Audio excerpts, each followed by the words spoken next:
손에 잡히는 성과는 없지 않느냐, 부정평가도 있지만 그래도 일단 만났다는 것에서 점수를 주자, 이런 여론이 사실상 주류를 이루는 것 같습니다.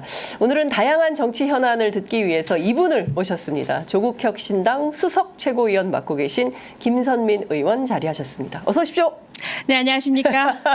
조국혁신당 국회의원 김선민입니다. 네, 의원님 진짜 오랜만에 뵙습니다. 네, 선거 전에. 그러니까요. 예, 선거 전에 오시고 당선되시고 거리에서 인터뷰로 뵙고. 거리에서는 굉장히 많이 뵙죠. 네. 그렇습니다. 그리고 이제 스튜디오에서는 아주 오랜만에. 요새 어떻게 지내십니까?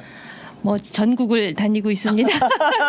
네. 제가 최고위원 선거하면서 전국 한번 다녔었고요. 이번에 또 영광, 곡선, 금정 선거 앞두고 지금 저희 계속 전국 다니고 있습니다. 네. 그냥 팔도를 팔도 김선민이라고 저희가.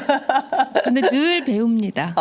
현장에서 늘 답이 있고. 네. 그리고 저희 이제 당원 간담회를 하면 저희 당원 여러분들이 이렇게 저희 당에 제시하시는 그 질문, 뭐 의견 이런 것들이 정말 어떤 정책 토론회보다도 속 깊은 말씀 많이 하십니다. 그렇군요. 네. 요새 당원들 만나면 정치인들께 가장 많이 호소하는 것은 어떤 대목이에요? 당원들뿐만 아니고요. 어저께 제가 지방에 일정 있어서 갔다 왔습니다. 그런데 이제 기차 안에서 한 분을 만나서 저희 지지자도 아니고 그냥 우연히 만난 한 분이었는데 이제 국회의원 배지를 보시더니 뭐 국회의원이세요? 그랬더니 제발 좀 어떻게 해주세요. 딱 그분에게서 나오는 단어가 윤석열, 김건희 그냥 나옵니다. 아이고야. 네. 예, 제발 좀 어떻게 해주세요. 어떻게 해주세요. 빨리 좀 어떻게 해주세요. 빨리 좀. 네.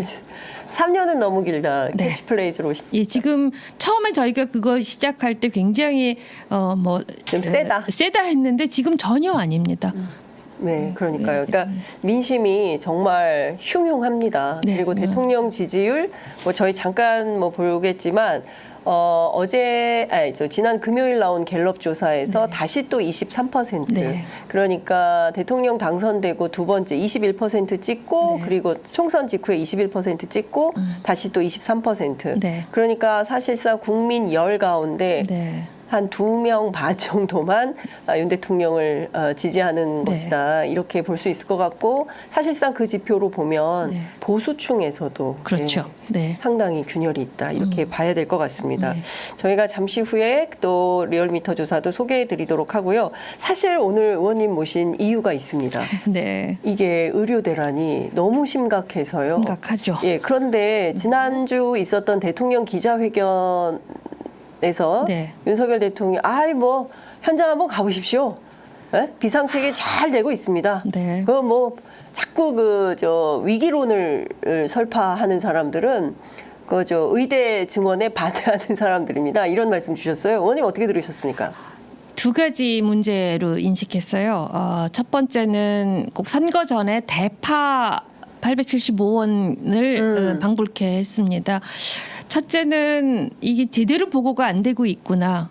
이른바 심기경호를 하고 있구나 하는 생각이 들었고, 들리는 소문으로는 이 관련된 의료개혁 관련해서 이응자만 꺼내도 굉장히 경로를 한다는 말씀을 들었어요. 그리고 이 정책을 담당하는 보건복지부에서는 이 상황이 굉장히 심각하다고 우려를 하고 있는데도 불구하고 대통령은 그렇게 이야기를 하고 있구나. 두 번째는 또 하나는 이게 똑같은 상황을 놓고 받아들이는 그 역량이나 인지 능력이 굉장히 다르구나, 이런 생각이 들었습니다. 이 문제가 뒤에도 말씀드리겠지만 지금 응급실에 가보면 응급실이 막 사람이 많고 붐비지는 않아요. 왜냐하면 환자는 그대로거나 약간 줄은 상태에서 의사가 빠졌으니까 일은 힘든데 응급실이 붐비지는 않거든요. 그러니까 현장 가보면, 뭐 가보셨는지 모르겠지만 가보면 별거 없구나, 그림이 안 잡힌다, 이렇게 생각했을 수도 있겠구나 하는 생각이 들어서. 근데 이제 문제는 이런 상태에서 국정이 운영되고 있다라는 거는 진짜 심각한 사안인데요. 좀 잘 이해가 안 됩니다. 정말. 오늘 조선일보가 응급실 르포 기사를 하나 썼더라고요. 대통령은 셧다운 상황 뭐 없을 것이다. 추석 때 별 문제 없다. 비상체계 잘 돌아가고 있다. 의사들이 모두 돌아올 때까지 별 문제 없을 것이다. 이러는데 실제로 기자가 돌아본, 그것도 보수 언론입니다. 뭐 한겨레 경향 아니고요. 조선일보 기자가 돌아본 현장은 매우 위중했습니다. 어제 간 것 같은데 이대 목동 응급실에서 그 저 배달하시는 라이더 분인데 네. 그 발에 피가 나서 구급대원이 처치하고 있는데 그 뭐 사실 응급에서는 불가능하다 뭐 이런 얘기가 있고요. 그다음에 네. 70대 여성이 황달로 왔는데 여의도 응급실에 갔다가 수용이 안 돼서 다시 또 이대 목동으로 왔다. 그러니까 지금 도처에서 이런 일들이 벌어지고 있고 또 김종인 비대위원장만 하더라도 22군데 네. 그리고 민주당의 김한교 의원은 제주에서 아버님이 돌아가시는 네. 일 네. 실제로 의원님 현장을 좀 다녀보시면 네.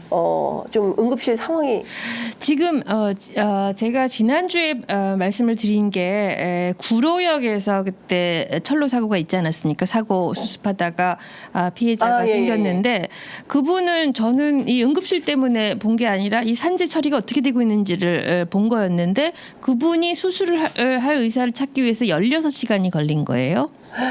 그분이 구로역에 사고가 났는데 처음에 고대 구로병원 갔다가 해결 안 되고 다시 국립중앙의료원 갔다가 다시 이 연세병원 세브란스 아니고 연세사랑병원이라는 데 갔다가 다시 맨 마지막에 가기까지 16시간이 걸렸어요. 그거 이제 일단 케이스고 지금 그리고 또 하나는 119 이송 건수 중에서 재이송한 건수만 확인을 해봤는데 그게 2,645건. 이고 그중에서 40% 1,800건이 1,081건이 전문의 부재로 인해서 발생을 하고 있었다는 거예요. 그런데 문제는 이 저희가 잡은 이 재이송 건 중에서 6,645건에 제가 말씀드린 구로역 피해자 같은 분들은 안 들어와요. 왜냐하면 일단 국립중앙의료원에서 한번 받았기 때문에 안 들어가는데 그럼에도 불구하고 이렇게 많은 거예요. 그러니까 이거 심각한 상황이고 그렇죠. 그다음에 이제 응급실은 제가 이제 계속 현장 방문할까 하다가 이게 사진 찍으러 가는 거는 진짜 민폐인 것 같아서 가도 조용히 갔다가 오고 그다음에 가급적이면은 국회 이렇게 모셔서 저희가 의견을 듣고 있어요. 어저께는 제가 울산대병원, 울산에 있는 울산대병원 응급실에 갔습니다. 말씀드린 대로 한산해요. 평소와 다름이 없어요. 그래서 가서 여쭤봤어요. 의사 선생님이 어디 계시나 했더니 그 울산대병원은 그 울산 지역의 권역응급의료센터예요. 뿐만 아니라 뭐 정신, 소아 다 보고 있는 그런 응급의료센터인데 전문의 선생님 딱 한 분 근무하고 계세요. 그래서 제가 혼자 근무하시네요. 그랬더니 그분이 아니요 여기 간호사들이랑 같이 있습니다라고 겸손하게 말씀을 하시더라고요. 그러니까 그분은 이제 그런 분들은 무슨 일을 계속해야 되냐면 계속 전화를 해야 되는 거예요. 오려고 하는 환자를 다른 데로 보내야 되고 그다음에 어디에 어떤 환자가 있는지를 알아봐야 되는 거예요. 그리고 응급실만 카운트하면 응급실 문은 열고 있죠. 문 열고 있고 한잔해요. 그런데 문제는 그 응급실이 문제가 아니라 응급실을 통해서 입원을 해야 되는데 아까 말씀하신 환자들 그리고 제가 아까 구로역 사고 피해자 이런 분들은 응급실에서 응급처치를 하는 게 문제가 아니라 정형외과로 입원을 시켜서 수술을 해야 되는데 정형외과 의사가 없는 거예요. 그러니까 응급실만 봐서는 이 사태 파악이 안 되는 거예요. 그러니까 배후에 있는 이를테면 뭐 제가 들은 기가 막힌 얘기 중에 하나는 췌장암 환자인데 병원에 연락을 했더니 의사가 없다. 오지 마라. 이런 그러니까 일들. 그 카운트를 응급실만 하면 상황을 제대로 알 수도 없고 그리고 겉으로 돌아가요. 근데 뒤에서 지금 이게 연계가 안 되는 연계가 거니까. 안 되는 거죠. 이를테면 뭐 정형외과로 보내고 뭐 흉부외과로 보내고 어디로 보내고 이렇게 해서 원활하게 돌아갈 수 있도록 해야 되는데 응급실만 딱 보면 아예 문제 없습니다. 없습니다. 아니 문제가 있는데 그 현상을 제대로 이해하지 못하는 거고 그리고 더 파악도 안 하는 거죠. 지금 응급 이 상황을 알 수 있는 게 이젠이라고 해서 이 종합 상황 대시보드를 볼 수가 있어요. 이젠이라고. 거길 보면 이제 어디를 가면 뭐 빨간불이면은 거기 가봤자 치료 못 받는다 이랬는데 모두 빨개요 그냥. 그러니까 내가 있는 데에서 100km. 근방에 어디 응급실이 있나 그리고 거기 가면 진료를 받을 수 있나 이런 걸 볼 수가 있는데 다 빨개요. 근데 진짜 근데 이게 문제 없다라고 하고 근데 일단은 그 대통령실에서는 그 자꾸 이거를 별 문제 아닌 거를 정치권에서 이슈를 키우고 있다라고 판단을 하는 것 같습니다. 그래서 지난번에 그 오염수 배출했을 때 일일 네. 브리핑 했던 것처럼 정부가 오늘부터 매일 응급실 상황에 대한 브리핑을 하겠다라는 건데요. 이 브리핑이 유의미한 브리핑이라고 우선 예 브리핑 횟수도 진작했어야 되는 거고, 그다음에 브리핑을 하려면 환자들이 어떻게 이 상황을 호소를 해야 될지 이런 창구가 있어야 되는데 그 창구도 지금 없어요. 그리고 지난해부터 준비를 해서 광역 상황센터를 만들었는데 그것도 잘 연계가 안 되고 있고, 네. 국민의 의견을 한번 들어봐야 되는데 예. 지난번에 이 응급실 상황 나기 전부터 중증 환자, 즉 이제 암 같은 거, 뭐 백혈병 이런 걸로 계속 치료받던 사람들, 희귀질환으로 치료받던 분들이 전공의가 없음으로 해서 계속 진료를 못 받는 문제가 발생했을 때 그 환자 단체 연합회 분들이 국회에 와서 하소연을 했어요. 이거 어디다 얘기를 해야 되느냐. 예, 예. 근데 얘기할 데가 없었다. 그래서 겨우 이제 국회가 막 지적을 해서 얘기를 했어요. 네. 그런데 그 이후에는 할 수 있는 게 별로 없어요. 그러니까 손 놓고 있는 거죠. 근데 우리 그때 코로나 때 기억을 해보시면 네. 아시겠지만 코로나 때는 산하기관이나 이 직원들이 모두 총출동을 해서 환자 어디로 가야 되는지 그렇죠. 이런 거 다 어레인지를 했었어요. 네. 정은경 본부장님이 다시 너무 기억나시죠? 그립습니다. 네. 예. 정부의 상황 관리는 이렇게 돼야 되는 거죠. 예. 네. 참. 그러니까 누군가는 이게 컨트롤 타워가 돼가지고 그러고 보니까 그 질병관리본부장님이 나설 일은 아닌가요? 이거는 질병관리청하고는 상관없는 거죠. 그럼 이건 네. 누가 나서야 돼요? 보건복지부. 이 정도 되면은요, 네. 대통령실, 예. 국무총리 나서야죠. 대통령실과 네. 국무총리가 나서야 된다. 국민들의 공포는 실제 하는 거예요. 예. 국민들은 지금 응급실 어디로 가야 되는지 다들 네. 참고 있어요. 일단 웬만한 질병 가지고는 병원 가지 말자 예. 이렇게 돼 있는데, 그러면 그 공포를 다 포함해서 매니지를 해야 되는 거죠, 정부가. 그렇죠. 예. 예. 근데 이거는 상식적으로 전공의가 한꺼번에 10,000명이 빠져나갔다. 그런데 문제 없다? 그러려면 의대 증원을 왜 했습니까? 10,000명, 10년 있다가 10,000명 모자른다면서요. 그래서 네. 2,000명씩 5년. 예, 한다면서요. 네. 그런데 지금 10,000명 나갔는데 문제가 없다? 그럼 이게 서로 모순이잖아요. 그러니까요. 당장 내년에 의사 배출이 안 된다는 거잖아요. 그렇죠. 예. 그러니까 의사 배출이 안 되거나. 5년, 10년이 예. 아니라 지금 당장 안 내년이 되고 문제인데 있는데요. 네, 그걸 예. 어떻게 하겠다는 대책은 없이 무조건 2,000명 네. 얘기를 하고 있으니까 일단 소방관들도 예전에는 일단 응급처치를 어떻게 빨리 해가지고 응급실에 보낼까 이걸 고민했다면 네. 요새는 어디로 가냐? 그렇죠. 이거 어디로 보내지? 예. 큰일 났다. 이거 어디로 가냐? 이 얘기를 하고 있다는 거예요. 문제가 왜 총리가 나서야 되냐면 소방서에 관할 부처는 복지부가 아니에요. 행정안전부죠. 행안부죠. 네. 네. 그리고 이쪽 병원은 보건복지부예요. 그러네요. 이게 국무총리가 안 나서면 해결이 될 리가 없죠. 그러면 총리실 산하에 긴급 상황본부를 좀 설치를 하고 행안부, 복지부, 이게 관계부처들을 다 모여서 좀 뭔가 긴급하게 저는 당장 추석이 그렇죠. 걱정입니다. 예. 재난 안 상황. 아프다가도 애들이 꼭 추석 때 그럼요. 열이 나요. 예. 예. 추석 되면 모든 1차 의료기관이 문을 닫고 예. 그다음에 이동량이 많기 때문에 교통사고 그렇죠. 그다음 각종 질병은 더 높아지고 그렇기 때문에 응급실이 많이 갈 수밖에 없어요. 예. 구조적으로. 그렇습니다. 그런데 그때까지 어떤 대책이 있는지. 또 추석 때 또 좀 드시거든요. 그렇죠. 체하는 예, 분들 많이, 많아요. 예. 예, 급체하시고 또 이런 분들이 많습니다. 그래서 만나면 싸우기도 하시고요. 아니 그러니까 일단 소화제부터 집에 사다 놔야겠다. 이러면 안 됩니다. 네. 대한민국이 의료 선진국이고 네. K 방역으로 얼마나 정말 세계 최고 수준의 의료 관광을 오는 나라인데 세상에 이게 웬 말입니까? 이게 진짜 어떻게 이런 일이 벌어지나 정말 참 답답하다라는 생각이 좀 드는데요. 네. 지금 이게 권역별로도 다 문제인 것 같습니다. 충북대병원도 그렇고 어제 보니까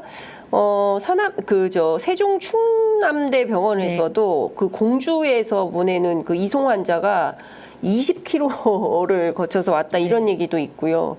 의료진들은 그냥 뭐 햄버거, 삼각김밥 뭐 이런 거 먹으면서 계속 그냥 버티는 중이고 이게 지금 도대체 거의 1년이 다 돼가는 거 아닙니까, 의원님? 6개월인가요? 지난 2월부터였으니까요. 네, 사실상 6개월. 네, 6개월인데 예. 지금 이제 이게 참 말씀하신 대로 전부 지방에 있는 병원들 중심이에요. 네. 그리고 서울에 있는 수도권에 있는 병원도 지금 막 전공의 의존도가 높았던 병원들부터 지금 심각해요. 네. 그런데 지금 어떤 일이 병원에서 벌어지고 있냐면 응급의학과 전문의 유치 경쟁이 일어났어요. 에? 그러니까 유치? 지방에 네. 지방에 있는 교수들을 서울에서 자꾸 이제 모신다는 거예요. 예. 예. 어제 이제 제가 울산대병원 갔을 때 어떤 일이 벌어졌냐면 거기 제가 같이 다녔던 분은 응급에 해당하는 응급진료과의 교수님도 아니었어요. 그런데 일요일인데 이제 계속 콜을 받으시더라고요. 이게 6개월째다. 아니 본인이 응급진료가 진료도 아닌데 전공이 병원에 입원해 있는 환자가 있고 예. 전공의들이 없으니까 이분이 계속 이 응급콜을 받는 거예요. 자기 병동에서. 네. 근데 이분은 당직할 사람도 없는 거예요. 그냥 계속 받는 거예요. 네. 그런데 그 과가 그분 말씀으로는 자기는 상황이 좋은 편이다. 예. 문제가 무슨 심장 예. 마비 왔을 때 예. 빨리 뚫어주는 거. 예. 그다음에 정형외과 이런 게 더 문제라는 거예요. 자기는 예. 말도 못 꺼낸다. 예. 그리고 또 하나는 그분이 말씀하신 게 계속 당신이랑 같이 식사를 하는 그런 외과 전문의나 예. 이런 분들은 계속 서울에서 전화를 받는데요. 서울병원에서 예. 스카우트 제안을 계속 받는데요. 진짜. 그러니까 서울에 있는 병원들이 지방에 있는 병원 의사들을 계속 스카우트해 가는 거예요. 예. 그러면 예. 애초에 의대 증원을 하고자 했던 목표가 뭡니까? 그러네요. 지역의 예. 의사 인력을 배치하기 위한 그렇습니다. 거였잖아요. 예. 그런데 당장 먼저 이렇게 문제가 되는 데는 지방에 지방이네요. 있는 예. 의료기관들이에요. 무슨 일이 그러니까 뭐 또 벌어졌습니까? 이럴 거 아닙니까? 지금 상황이 이렇고 일단 서울의 병원은 돌아가야 되니까 지금 봤던 거에서 뭐 더 드립니다 뭐 이러면서 또 스카우트를 그렇죠. 예, 해갈 예. 거 아닙니까? 네, 예. 그러면 그렇죠. 서울에는 그래도 유지가 되는데 네. 지역에 계신 분들은 더 고통을 당하는 이런 상황이 되는 네. 거다. 그러니까 결과적으로 정부가 2,000명 의대 증원을 한다라고 고집을 부리면서 그 의대 증원을 계속 하겠다고 하면서 결국에는 지금 현장이 계속 빵꾸가 나는 이런 상황이 네. 되는 거다. 네. 그다음에 참 이거 전공의 선생님들도 마찬가지인데 네. 이제 나갔어요. 근데 네. 언제 돌아올지 모르는데 네. 지금 더 돌아오고 싶어 하는 분들은 필수과가 아닌 전공의들은 돌아오고 싶어 하지만 네. 필수 과목에서 일하던 전공의들은 더 돌아오고 싶지 않은 거예요. 그리고 내년 뭐 혹은 후년에 전공의 채용이 정상화가 된다 하더라도 네. 이 상황에서 필수 의료과에 전공의 지원을 하게 하는 그런 인센티브가 뭐냐는 거예요. 그런 설계가 안 돼 있는 거죠. 네. 그 의원님 대통령실에서 이 지금 당장 그 그러니까 응급의료가 문제가 되니까 해결책으로 일단은 그 전문의 진찰료를 250%를 인상하겠다라는 것하고 그 다음에 그 수가를 좀 올리겠다는 거잖아요. 어떻게 보십니까? 그 수가 올리고 그리고 본인 부담금 높이겠다는 건 옛날부터 얘기가 나왔는데 네. 여러 가지 문제가 있어요. 이 특히 응급 같은 거는 수가로 본인 부담금으로 잘 해결이 안 되는 분야예요. 아, 그런가요? 그러니까 가격 탄력성이라고 얘기를 하는데 네. 자기 환자가 부담해야 하는 돈이 많아지면 예. 경증 환자들이 좀 응급실에 덜 갈 거다. 그런 게 가장 작동 안 하는 게 응급입니다. 아. 당장 내가 경증인지 중증인지 어떻게 모르죠. 알아요? 예. 아이가 열이 나는데 응급실에 가면 대부분의 열의 9은 경증이에요. 예. 근데 아이 열 나는데 돈이 아무리 많이 든다고 해서 응급실 안 갑니까? 가죠. 예, 그건 말이 안 돈이 되는 문제가 거고. 아니죠. 애가 열이 나는데. 그다음에 예. 특히 지금 이 대책을 내놓는 거는 비유를 하자면 이래요. 지금 이제 저기 택시가 안 잡혀요. 택시가 안 잡히는 이유가 여러 가지가 있습니다. 그런데 지금은 저기 길에서 교통사고가 났어요. 그래서 택시가 안 와서 안 잡히는데 여기서 따블 부르고 있는 거죠. 안 그렇습니까? 그러네요. 택시가 충분히 올 때 내가 잡기 위해서 따블을 부르면 그때 그 의미가 있는 건데 지금은 저기서 교통사고가 나서 택시가 안 와요. 근데 이게 지금 이 순간에 내놓는다고 해서 그 대책이 되지를 않고 두 번째는 네. 정책 당사자를 약 올리는 거잖아요. 환자 본인 부담금을 많이 한다라는 거는 환자 특히 그러면 저소득층부터 네. 이제 응급실에 못 가는 거죠. 문제가 있고 예. 자 의사들이 그러면 이 얘기를 들으면 예. 수가 250% 올려준다 고맙다 나 가서 일해야지 이렇게 되겠습니까? 안 그래도 지금 정부를 정부에게 신뢰가 없어서 예. 안 가는데 이제 와서 250% 준다고 얼마나 화가 나겠습니까? 예. 그러니까 이제 이런 정책은 도대체 하고 있다 하더라도 이거를 대책으로 발표하는 게 이 메시지 관리도 제대로 안 돼 있는 거다. 거죠. 네. 예, 그러니까 의사들 입장에서는 더 열폭하게 만드는 거고 메시지가 우선 처방과 진단 자체가 잘못된 거고. 예. 이건 빨리 응급실 그다음에 필수 과목에 의사들을 빨리 돌아오게 하는 게 가장 핵심인데 그거는 안 하고. 이 와중에 그 이주호 교육부 총리가 네. 그 국민의힘 연찬회에 참석해서 우리 6개월만 버티면 이길 수 있다 이런 발언을 해서 큰 논란이 되고 있습니다. 그 현장에서도 국민의힘 국회의원들이 네. 지금 전쟁하시는 겁니까? 네. 뭐 이렇게 이제 반론을 펴서 네. 사과를 했는데 네. 이후에 이제 이어진 교육부의 어떤 해명 자료나 이런 걸 보면 좀 납득하기 어려운 수준입니다. 이주호 장관의 이런 인식은 6개월 버티면 이겨요? 저는 이게 근본적인 문제라는 생각을 이 워딩이 아주 단적으로 보여준다고 생각을 합니다. 네. 정책이라는 거는 누구와 감정 싸움을 하는 순간 그때부터 패착이 됩니다. 정책은 아주 냉정하게 드라이하게 상대를 분석하고 상대를 움직일 수 있는 그런 과정의 연속이 정책이죠. 그렇죠. 그런데 첫째, 이렇게 생각하고 있으니까 이 모양이 됐구나 하는 생각이 드는 거예요. 누구랑 싸우는 거예요. 예. 그리고 그 대상 집단을 싸워서 이겨야 할 대상으로 보는 순간 그 정책은 실패합니다. 네. 그리고 두 번째는 싸워서 얻을 게 있다면 그러면 백날이라도 싸워야죠. 근데 얻을 게 뭐죠? 이렇게 이런 메시지가 나가는 순간 상황은 더 어그러지는 거죠. 그러니까 첫째, 목적이 뭐고 이 정책 과정이 어떻게 됐는지 이거에 대한 의심. 그다음에 두 번째는 기본적으로 이렇게 생각하고 있으니 이 모양이 됐다라는 그 기본 발상. 세 번째는 메시지 관리가 이렇게 안 되고 있다는 것. 정말 저는 이해가 안 됩니다. 네. 네. 지금 김선민 의원의 비유는 딱입니다.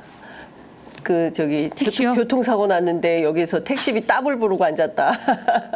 예, 확 와닿습니다. 이런 의견들 시민들께서 주시고 계십니다. 아이들 열이 멈추지 않으면 아유 응급실부터 가야죠. 200%가 문제냐. 지금 이런 얘기를 하고 계십니다. 그러니까 중요한 거는 근본적인 대책을 빨리 마련을 하고 마련해야죠. 의사들을 네. 만나서 협상을 해야 되는데 일단 대화를 해야 됩니다. 대화를. 그리고 대화라는 거는 지난번에 한동훈 대표가 이야기를 했었지만 네. 저는 유예 이런 단어 쓰면 안 된다고 생각해요. 근데 의대 증원 자체를 포함해서 열린 자세로 대화를 하는 게 네. 일단 시작이죠. 그런데 지금 너무 신뢰관계가 틀어져가지고 대화를 하기가 어려워요. 예. 그러면 대화를 할 수 있는 사람으로 빨리 바꿔서 대화를 시작해야죠. 네. 지금 뭐 이 상태로는 저는 해결책이 없다고 보고. 그 이주호 장관은 6개월 버티면 이긴다는데 그러면 지금 6개월 이대로 가겠다는 발상일까요? 그런 걸로 알고 있고요. 예. 그런 걸로 알고 있는데 지금 저는 잘못 생각하고 있는 6개월 지나면 전공의들이 돌아올 거다 예, 이런 라고 생각인데 현장은 다르고요. 그게 누가 옳다 그르다의 문제가 아닙니다. 전공의 절대로 저는 전공의들 돌아오지 않는 전공의들도 문제가 있다고 생각을 해요. 네. 근데 정책을 할 때 문제가 있다, 니네 왜 그러니라고 시작하는 건 너무 쉬워요. 그런데 이 사람들 돌아오게 만드는 게 뭔지를 빨리 생각을 해내야죠. 그리고 분석을 먼저 해야 되는데 이 사람들이 돌아올지 안 돌아올지에 대한 분석 저는 정부가 제대로 하고 있지 않은 것 같아요. 계속 제가 물어보는 게 네. 의료계를 만날 때마다 자 9월 그다음에 내년 3월 돌아올까? 그럼 안 돌아올 거라는 거에 굉장히 많은 사람들이 얘기를 해요. 그 안 돌아온다는 게 이유가 뭔가요? 우선 전공이라는 어려운 과정을 거쳐서 내가 전문의가 되었을 때 얻는 기대이익이 있을 거 아니에요. 네. 근데 그 기대이익이 굉장히 떨어진 거예요. 특히 더 문제가 되는 아까 말씀드린 필수 과목, 그러니까 중증 진료를 하는 네. 그런 과목. 그게 수련을 받으려고 하는 동인들이 훨씬 더 떨어진 거죠. 그러면 뭐 성형외과, 안과 이런 건 어떻게 돌아올지는 모르겠으나 네. 그게 어렵다라는 거. 그다음에 지금 현재 전공의 선생님들이 이제 MZ 세대인데 그 세대에 대한 분석이 잘못된 것 같아요. 이분들이 네. 우선 사고 체계가 달라요. 옛날 같으면 파업해? 그럼 니네 뭐 어떻게 법대로 할 거야? 근데 그러니까 사직해 버렸잖아요. 네. 사직할 거는 예상 못했을 거예요. 네. 그리고 이 사람들이 외국으로 나갈 수 있다. 네. 뭐 혹은 나는 지역에서 무슨 성형외과 할 거야. 이런 것들에 대한 수요는 예측을 못한 거예요. 네. 그럼 정확하게 예측을 해서 3월에 어떻게 하면 돌아올 건지 이런 것들을 수립을 해야 되는데 네. 항상 다 뒤쫓아가요. 그러니까 안 돌아올 것 같은데 그럼 어떻게 해요? 그럼 전문의 중심 병원 가야죠. 그러니까 항상 사후 약방문이고 항상 뒷북이고 예, 뒷북. 그 뒷북들이 유효한 뒷북들이 아니에요. 예. 뒷북이라고 한 게 아까 말씀드린 응급실 숫과 같은 예. 뭔가 메인 프로세스가 있는데 그 메인 프로세스는 간과하고 평소 같았으면 했을 것들을 그냥 다 갖다 끌어붙이는 거죠. 전문의 중심 병원은 가야 된다는 거 옛날부터 얘기 나왔어요. 네. 그런데 지금 이 상황에서 갑자기 준비 없이 이거 갈 수 있는 것들이 아니거든요. 정은경 본부장님하고 친구분이시죠? 제가 선배죠. 되게 친하죠. 네, 선배시구나. 제가 선배인데 네. 정 청장님이 항상 선배 같은 그런. 이 최근에 이런 문제들을 가지고 혹시 통화해 보셨어요? 최근에는 통화 못했습니다. 많이 안타까워하죠. 네, 많이 안타까워하시고 네. 이거 어떻게 해야 된다고.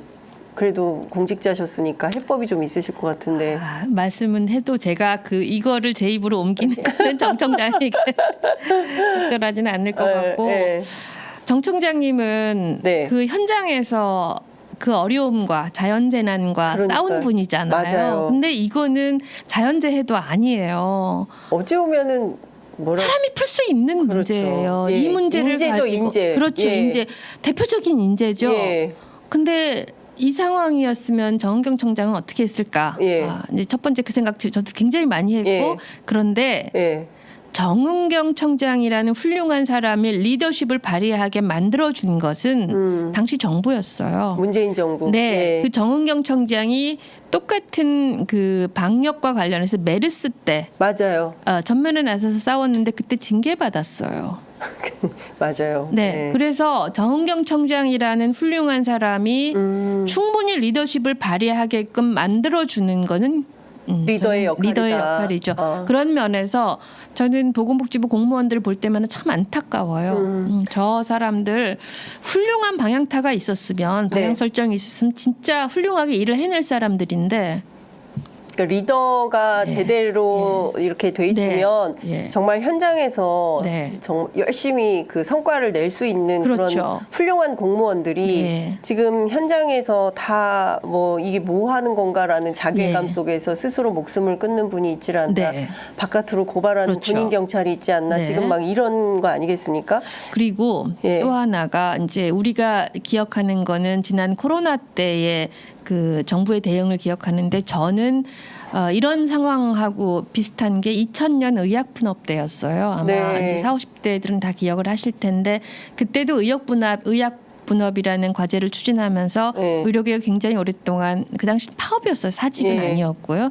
그래서 다 회복 가능한 상황이었죠. 근데 그 문제를 풀 때 굉장히 어려웠었어요. 저도 그때도 현장에 있었는데 그때하고 지금하고 다른 거는 그때는 정부 관료뿐만 아니라 굉장히 많은 그 리더들이 정치력을 발휘했었어요. 그때 김대중 대통령, 그다음에 대통령 비서실, 그러니까 청와대, 국회 여당, 당시 국회 여당, 그리고 모든 시민사회 단체를 항상 같이 아우르면서 매일매일 수기를 해갔어요. 그리고 물밑으로 계속 협상하고 그런 과정의 연속이었고 이제 국민들은 어떻게 보면 의대 중원보다는 의약분업이라는 과제가 더 어려운 과제였었는데 국민들을 계속 설득하고 이해시키고 이런 과정이 있었으니까 그게 가능했던 거죠.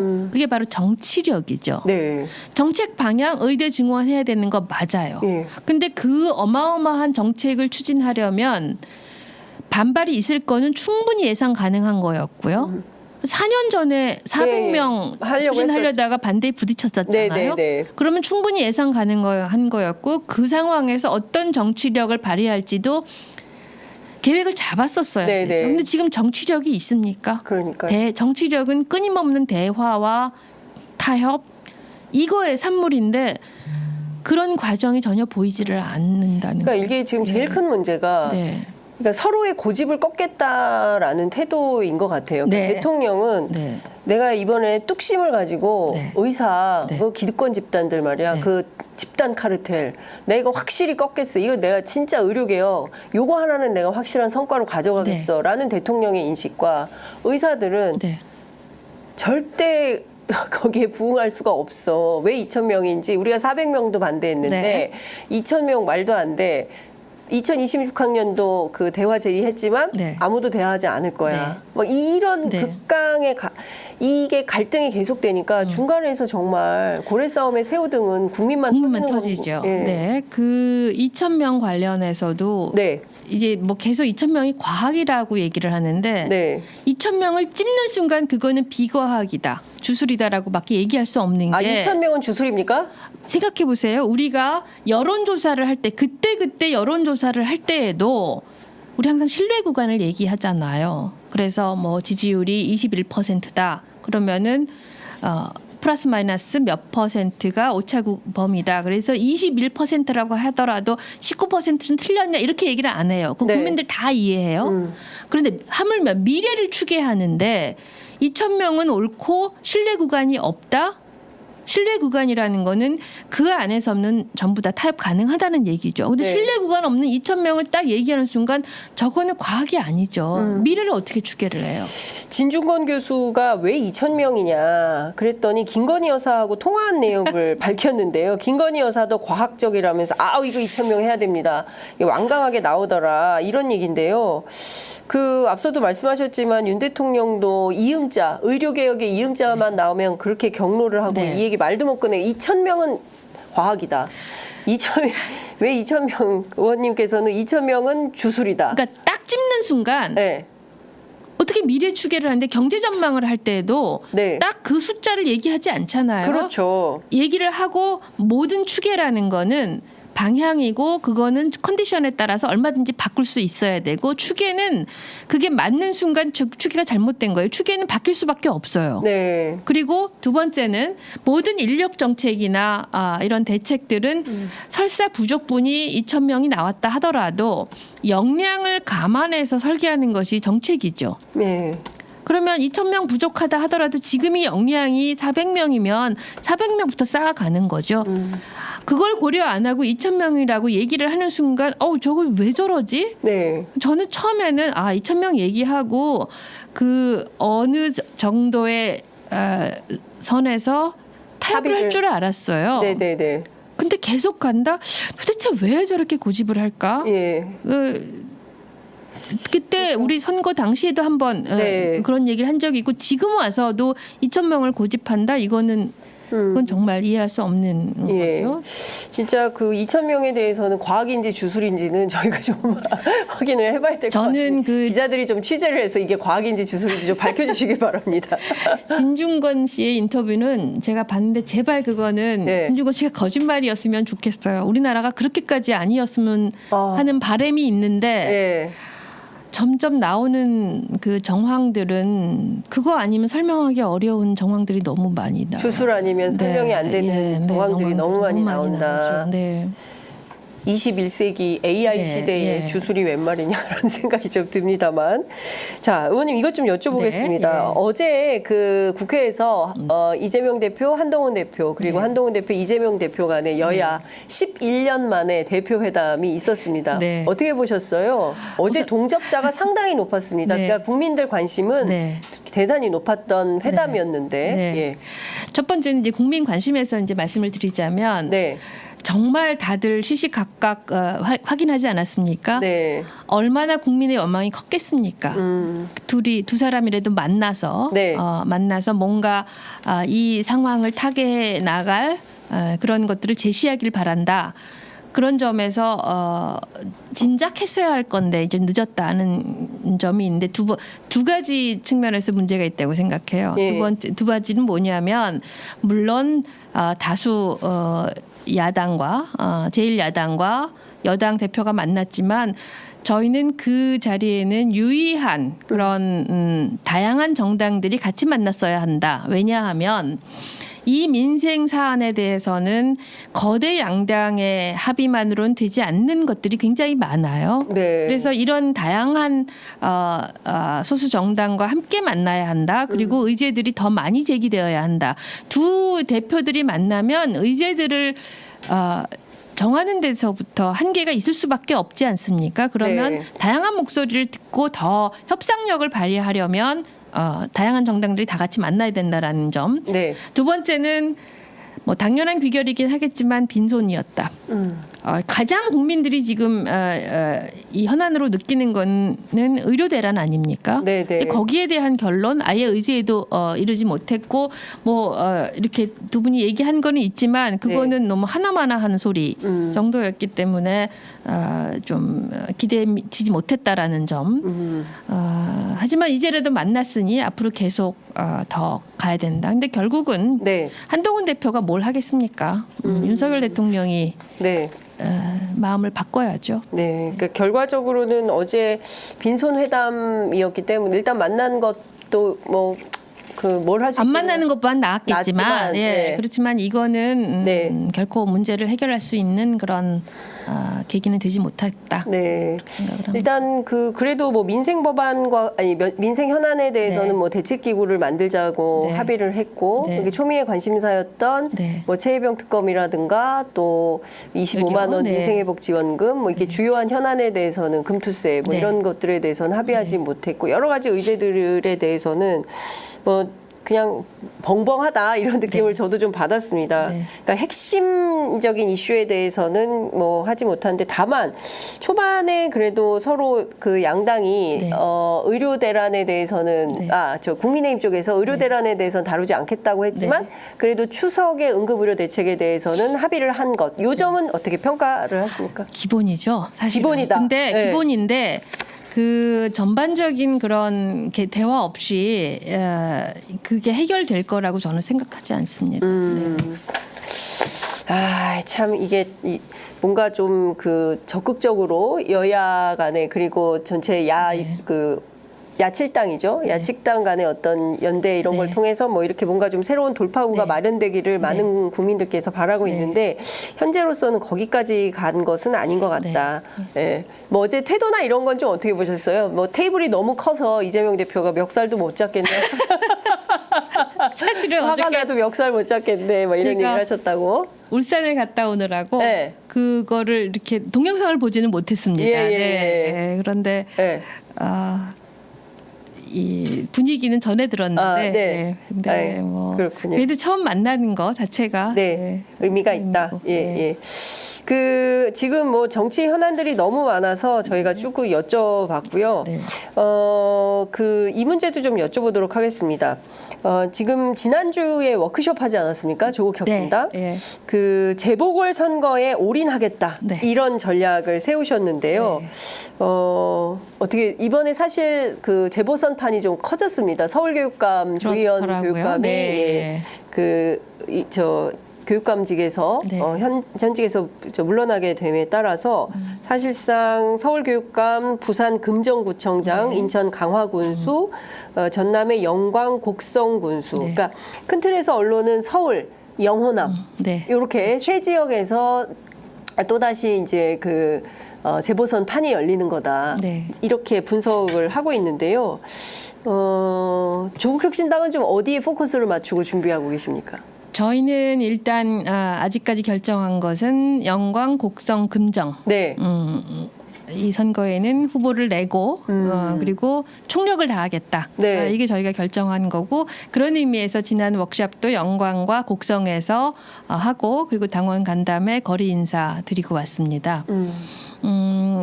그런데 저희 당은 12석의 이 국회의원을 배출했고 네, 그다음에 네. 690만 표를 받은 정당입니다.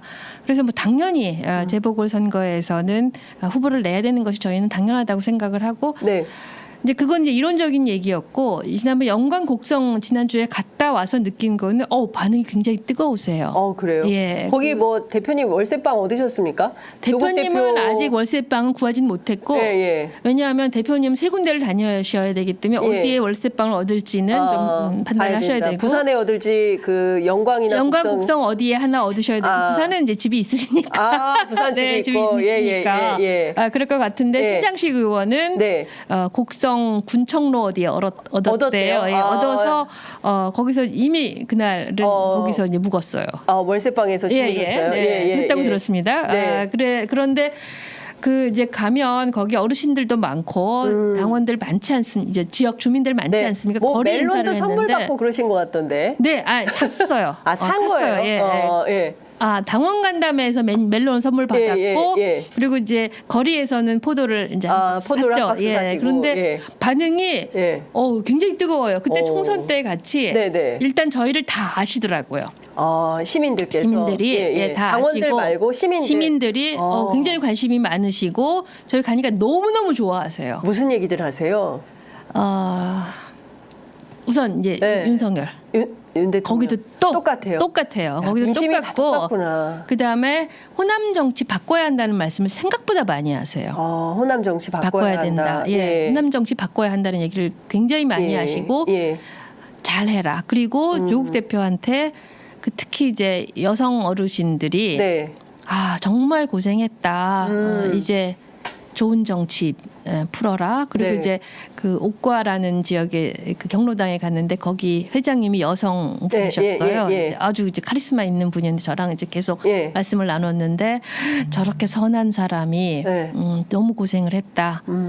옆에서 잘 도와드리고 잘 되기를 바란다. 근데 그게 정말 인기가 진심이, 좋았다. 인기가 좋은 정도가 아니라 기대가 크더라고요. 기대가 크더라. 기대가 크다. 그래서 그런 점에서는 이게 그냥 저희가 이제 여의도에서 생각하기에 뭐 후보를 내야지 뭐 이건 당연한 얘기였는데 이 민심을 받아 안아야겠구나 하는 생각을 굉장히 많이 했습니다. 네. 그 시청자분 중에 난말님께서 곡성 멜론 맛있는데 진짜 맛있더라고요. 그래요? 저희는 영광 조기와 영광 굴비와 곡성 영광 굴비 진짜 너무 맛있었어요. 굴비가 비싸잖아요. 근데 그 굴비 정식을 이렇게 먹었는데 진짜 맛이 좋습니다. 곡성 멜론. 그래서 저도 굴비. 어저께 그 인터넷으로 곡성 멜론 주문하셨어요? 주문했습니다. 그렇구나. 저도 좀 주문해봐야겠네요. 민주당에서는 상당히 조국혁신당을 견제합니다. 특히 그 박지원 의원께서는 구라파식으로 교섭단체는 낮추는 게 좋다. 10석 정도로 낮춰서 하되 곡성하고 영광의 조국혁신당이 오는 건 진짜 잘못하는 거다. 오면 안 된다. 왜요?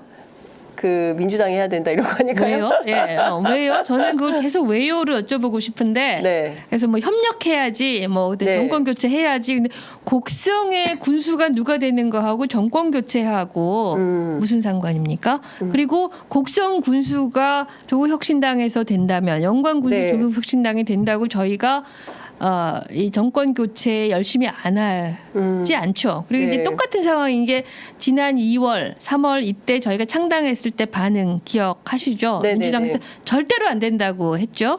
그런데 지금 어떻게 됐습니까? 의석수. 뭐 민주당의 의석수가 물론 저희 때문만은 아니겠지만 이렇게 진보의 파이를 키운 건 저희의 창당이 굉장히 유의했다는 생각이 들고 호남 지역의 주민들이 새로운 희망이 생겼다라는 거는 그만큼 정치에 대한 신뢰가 떨어졌던 신뢰가 다시 올라간다는 것을 의미하기 때문에 저는 그건 아니고 저희 이제 비유를 기가 막히게 잘 드는 신장식 의원 비유를 하자면 양궁 단체전 나가야 되니까 개인전 나가지 말아라. 이게 말이 되냐? 네. 단체전은 단체전대로, 개인전은 개인전대로 나가야죠. 아, 이거는 네. 양군 개인전이다. 네. 네. 예. 그렇군요. 그러니까 지금 뭐 어쨌든 부산 같은 경우에서는 부산은 아무래도 야권 네. 힘이 좀 부족하니까 네. 네. 연합정치 차원에서 네. 민주당하고 네. 조국혁신당, 뭐 진보당 등이 함께 힘을 모으고 또 그 호남 지역에서는 또 경쟁이 필요하다 이런 말씀들을 조국혁신당에서 하시는데 민주당에서는 조금 입장이 좀 다른 것 같고요. 인천 강화군수는 어떻게 하실 겁니까? 저희는 아직은 강화군수에 대해서는 아직은 네. 예. 그렇군요. 여기는 국민의힘 예비 후보만 14명이 난립하고 있다고 지금. 네. 예. 그래서 국민의힘이 제일 지금 네. 난리인데 민주당도 강화군수는 준비를 하겠죠. 네. 서울교육감은 사실은 당적은 없습니다. 이거는 뭐 정당이 준비하는 선거는 아닐 텐데. 네. 예. 당적이 없어야 하는 걸로 없어야 출마할 수 있는 있습니다. 거죠. 예, 네, 예. 예. 왜냐하면 교육 담당이기 네, 때문에 예. 어쨌든 저희가 좀 지켜보도록 하겠습니다. 네. 하여간 뭐 그 계속 전국을 돌면서 뭐 이렇게 뭐 활동을 보폭을 키워나가고 있다 이런 말씀 좀 주신 걸로 이해하도록 하겠습니다. 조국 대표가 전주지검에서 조사받으셨어요. 네. 네, 무슨 사건이냐면 오늘 도하 모든 언론들이 세게 보도를 하고 있는데 문재인 전 대통령을 피의자로 뇌물 사건의 피의자로 해서 전 사위 서모 씨의 타이 이스타제 탕공사 특혜 채용 의혹과 관련해서 조사를 받았는데요. 이건 좀 이 사건 좀 어떻게 보십니까?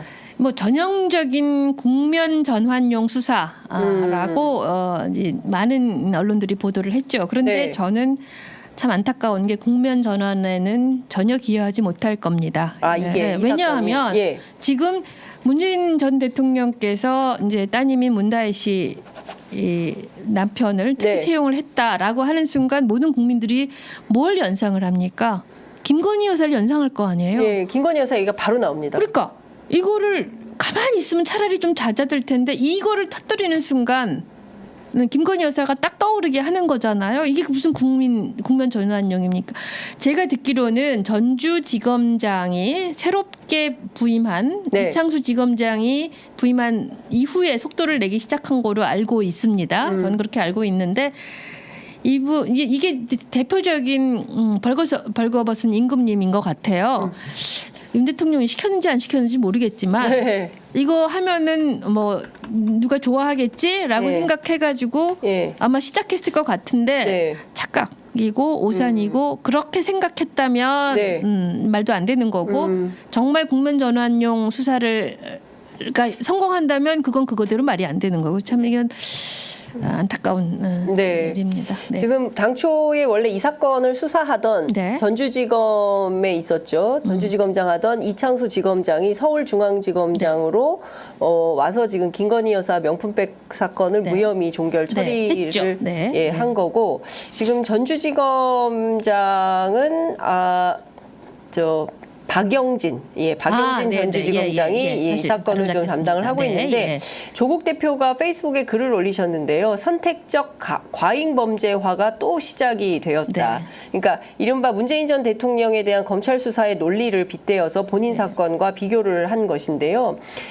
예컨대 그 딸 부부의 생계비를 부담해 왔고 그 부담이 이스타 취업 이후에 없어졌다. 네. 그래서 사위가 받은 월급만큼을 문재인 대통령이 이익을 본 것이고 따라서 이게 뇌물이다. 이게 검찰의 논리인데 사실상 문재인 대통령과 가족에 대해서 제2의 논두렁식의 공세가 시작될 거라는 예고편이다. 이제 이렇게 지적을 했습니다. 본인의 사건하고도 똑같다. 조국 민정수석은 딸의 생계비를 부담해 왔는데 네. 딸이 부산대 의전원 지도교수 결정에 따라서 장학금 600만 원을 받았고 따라서 조국은 600만 원만큼의 이익을 본 거고 그래서 뇌물이다. 근데 본인 1, 2심에서 모두 무죄를 받았다. 이제 이런 얘기를 하고 있습니다. 그러니까 중요한 것은 뭐 곽상도 아들 퇴직금 50억. 네. 이거는 다 독립생계로 무죄 나고 문재인 대통령 또 조국 대표 뭐 이런 분들에 대해서는 검찰이 어떻게 수사를 하려고 하는지 지켜보겠다라는 내용이 이제 포함이 되어 있는데요. 이게 참 그 전 정권 탓하고 또 계속 이렇게 상대 진영에 대한 그 정치인들에 대해서 표적 그 수사를 하고 이거에 대해서 이재명 대표도 상당히 이제 비판하는 입장을 좀 밝혔던데요. 어쨌든 저희가 검찰 수사가 어떻게 진행되는지 저희가 좀 지켜보도록 하겠습니다. 요거 관련해서 예. 그 유튜브나 네. 페이스북에서 그거 한번 검색해 보시면 좋을 것 같아요. 세상을 거꾸로 사는 검찰 수사의 따뜻한 마음 도표라고 있습니다. 아, 그런 게 있어요? 네, 네. 그거를 어느 화백님께서 네. 대표님한테 보내주신 딱 이렇게 예. 그림으로 요약해가지고 예. 조국 대표님, 문재인 대통령님, 윤석열 그래서 네. 대상이 뭐고 예. 뭘 했고 예. 판단이 뭐고 이런 거 딱 정리해 놓은 거 있거든요. 한번 보시면 아주 쉽게 이해가 그렇군요. 됩니다. 네. 예. 검색해서 한번 네. 보도록 하겠습니다. 네. 지금 요것 좀 여쭤보겠습니다. 이제 그 49분 지나고 있어서요. 네. 저희가 조금 봐야 될 것 같은데, 지금 여가위원이시잖아요. 네. 네. 그 딥페이크 범죄에 대해서 그 어제 한동훈 대표, 이재명 대표 간에도 합의가 있었습니다. 딥페이크 성범죄에 대해서 제도적 보완 방안을 마련하자라는 건데요. 이게 청소년 피해가 상당히 심각합니다. 네. 예, 예. 그리고 이게 이게 뭐 무차별적으로 군대, 학교, 뭐 직장 가릴 것 없이 전부 이게 피해자들이 속출하고 있는데 관련해서 지금 좀 어떤 방식으로 논의가 모이고 있습니까? 그리고 정부에서도 적극적으로 이것은 네. 뿌리를 뽑겠다고 윤석열 네. 대통령이 예, 말씀을 하셨습니다. 그것도 참 우스운 이야기인데 네. 딥페이크 범죄가 이번이 처음이 아닙니다. 모두 기억하시겠지만 그렇죠. 박사방, 엠번방 사건이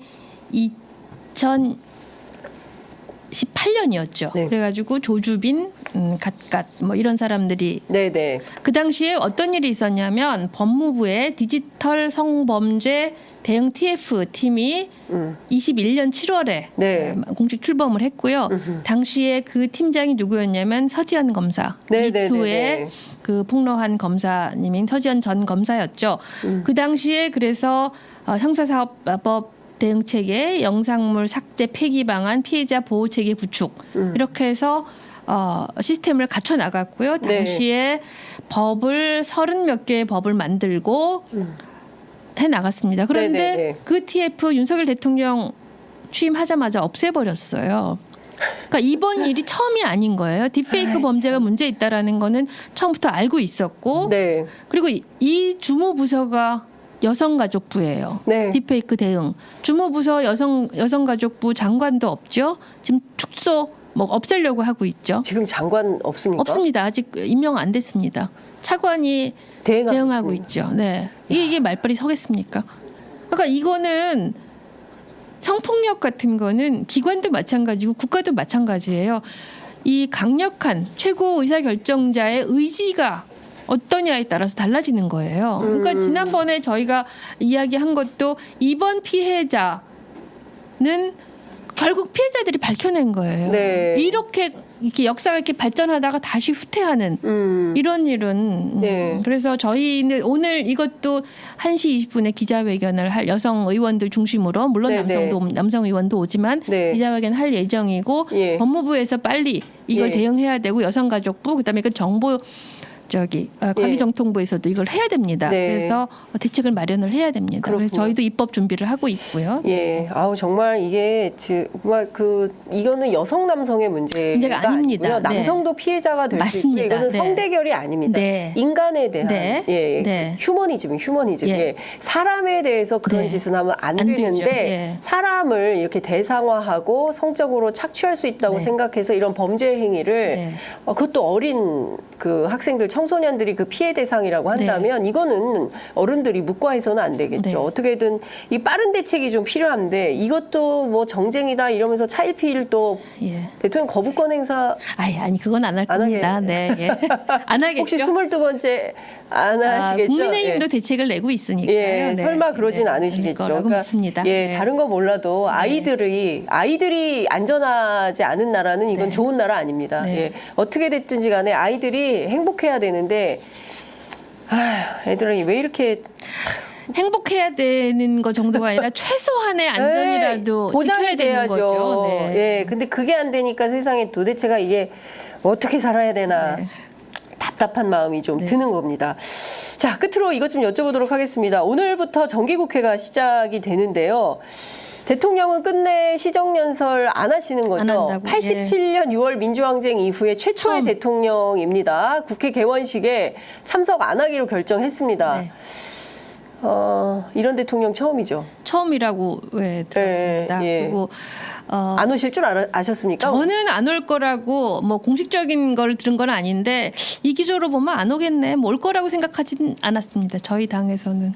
조국혁신당에서는 안 올 것 같다 예상하셨군요. 예, 안 올 거다. 근데 지금 보면요, 대통령이 지금 예. 상당히 화가 많이 나셨다. 그러니까 동아일보 이기용 칼럼에 따르면 최근에 술도 좀 줄이시고, 그리고 또 화도 좀 덜 내시고 이런 방향으로 대통령이 변화하고 있다. 뭔가 좀 달라질 것 같다라는 그 칼럼을 게재했는데 고주부터 다시 경로가 시작이 돼가지고 지금 한동훈 대표와의 갈등 가운데 네. 뭐 그냥 분노가 폭발하고 있다 이런 네. 소문이 지금 정가에 파다한. 네, 저도 들었고 네. 저는 뭐 정가를 통해 들은 것보다 예. 의료와 관련된 거는 보고를 그러니까요. 잘 못한다. 그 얘기는 포기를 못한다. 보고를 잘 못한다. 보고를 대통령께? 보고를 하면 너무 화를 많이 내서 보고를 잘 못한다. 그런 얘기 들었고. 근데 화를 그게 많이 혹시 보건의료 관련된 그 공직사회에서 나오는 얘기인 거죠? 그렇죠. 네. 예. 그 초반에 보고- 2,000명 할 때도 예.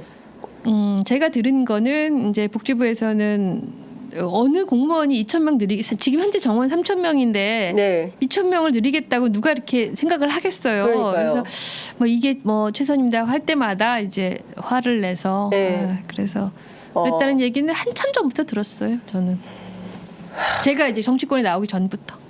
아니 대통령이 화를 낼 게 아니라 이렇게 마음을 열어놓고 얘기를 듣고 그럼요. 선은 이렇고 후는 이렇고 네, 내 판단이 맞습니다. 이런데 현장은 어떻습니까? 네. 저는 이런데 제가 현장을 한번 가보겠습니다. 뭐 막 대통령이 가면 막 시끄럽고 여러 사람이 가니까 혼자 조용히 비서 한 명만 딱 때리고 조용히 한번 아멘 감찰하듯이 다녀보고 실제로 사람들이 사는 게 얼마나 고통스러운지 본인이 김치찌개만 끓일 게 아니라 김치찌개 파는 식당에도 좀 가보시고 물가가 얼마나 비싼지도 좀 체험을 하시고 그래야 대파 870원이다라는 황당무계한 소리를 안 할 거 아닙니까? 현장에 가는 건 저는 막고 싶어요. 오지 마라. 안 바뀌어요. 그 스타일이 안 바뀌어서 현장에 네. 가서도 자기는 보고 싶은 것만 보고 네. 술안주거리만 생각할 거니까 그냥 참모 얘기를 잘 듣기만 해도 좋겠고요. 모름지기 모든 리더는 네. 절대로 화를 내서는 안 되고 화낼 일이 있더라도 누르고 의도된 화를 내야 됩니다. 치밀하게 계산하고 내가 지금 이 정도 톤으로 얘기를 하면 어떤 사람이 어떻게 반응할 것인가를 전부 예측하고 화를 내야죠. 네. 버럭 화를 내는 거는 대통령이 아니라 한 집안의 가장도 그러면 안 되는 거죠. 그러니까 한 집안의 가장 아예 애들이 엄마가 화내고 아빠가 화내면 애들이 그렇죠. 아유 무서워 이렇게 할 거 애들이 말 잘 아닙니까? 듣게 하려면 화를 내는 게 아니라 평소에 조용한 톤으로 얘기를 하고 목소리를 더 깔아야죠. 예. 그러니 이게 술 드시고 화내시고 무서워서 살겠습니까? 보고도 못 하겠고. 야야야야, 막 보고하지 말자 이렇게 되는 거 아니에요? 한국이 왜 이렇게 예. 역사가 퇴행하는지. 예. 정말 답답하다. 이건 좀 어떻게 생각하십니까? 오늘 대통령 개원식에 불참하시면서 이유를 대통령실이 설명을 했는데요. 피켓 시위나 하고 뭐 이렇게 대통령을 망신 줄 가능성이 있기 때문에 그것 때문에 안 가겠다라는 거거든요. 피켓 시위 준비하셨어요? 아니요, 저희 안 했어요. 조국혁신당 혹시 피켓 시위? 아니요, 네? 조국혁신당 안 때문에 했어요. 대통령님이 네. 이제 안 가시려고 결정한 거 아닙니까? 네? 아니 그게 무서우면 무슨 대통령을 뭐 해야 합니까? 설사 피켓 시위를 한다 하더라도 과거에 문재인 대통령이 오실 때도 피켓 시위 했었어요. 그렇죠. 네. 박근혜 대통령 때도 했습니다. 예. 그때는요 세월호 유가족들이요. 제가 현장에 있었거든요. 네. 박근혜 대통령이 그때 시정연설 하러 들어오는데 양쪽에서 세월호 가족들이 피켓 시위하고 아이를 살려내라고 할 때 박근혜 대통령이 듣지 않고 보지 않고 그냥 직진해서 제가 그 장면을 기억납니다. 현장 중계했던 생각이 납니다. 다 들으시는 거예요. 입틀막에서 쫓겨나는 것도 이번에 처음 봤고요. 대통령은 여당의 대표가 아닙니다. 몇 표를 받아서 51%를 받아서 대통령이 된 순간 나를 뽑지 않은 49%의 대통령이기도 한 거죠. 네. 그 사실을 전혀 이해하지 못하는 것 같아요. 답답합니다. 네. 어쨌든 그 어떤 뭐 대통령 망신주기 할까봐 국회에서 대통령 망신주기 할까봐 그런 그 우려가 있어서 못 가겠다라고 하는 것은 지금까지 보지 못했던 대통령의 네. 태도다라는 생각이 좀 듭니다. 아유 오늘 뭐 꼼꼼히 저희가 연금 얘기도 여쭤봤어야 됐는데 네, 한번 따로 해야죠. 연금은. 네. 연금 그건 어떻게 되는 거예요? 간단하게 듣겠습니다. 일단. 연금은 일단 정부에서 마련한 안 중에서 가장 중요한 것이 두 개. 세대별 보험료를 차등화하겠다는 네, 네, 거하고 네. 자동 재정 안정화 대책을 마련하겠다는 게 가장 큰 문제입니다. 네. 어느 나라에도 국민연금은 사회 통합적인 연금, 사회 보장의 원리가 그렇고요. 네. 세대 간의 보험을 차등 적용하겠다. 저는 차라리 그러려면은 사회보장 이름 떼버리고 없애버려라. 그게 자동 안정화 정치를 마련하면 네. 결국은 모든 세대의 부담 다 올라갑니다. 네. 국민연금의 목표는 노소득 보장이거든요. 네, 네. 자동 안정화 정책은 그거는 부수적인 지속 가능성을 위한 것이지 본질적인 목표가 아니에요. 그래서 우선 소득 보장을 제대로 해주고 네. 그 다음에 뭐 연기금 수익 같은 걸로 해야 되는데 이것도 따로 한 말씀을 드려야 되겠지만 네. 가장 중요한 그 틀에서 큰 문제가 있다고 생각을 해서 알겠습니다. 저희도 곧 네. 국민연금과 관련돼서는 법안 그다음에 조만간 저희 당의 입장이 나갈 겁니다. 네, 알겠습니다. 연금 관련해서는 또 한 번 모셔서 말씀을 좀 네. 듣도록 하겠습니다. 네. 아유, 망신당할 짓 했나 보네. 망신당할 짓 했나 보네. 예, 강순자님께서 의견 보내주셨습니다. 네. 네. 오늘 말씀은 여기까지 듣도록 하고요. 저희가 조만간 또 모셔서 연금 문제 한번 또 확 다 공부를 해보도록 하겠습니다. 네. 감사합니다, 의원님. 네, 고맙습니다. 네.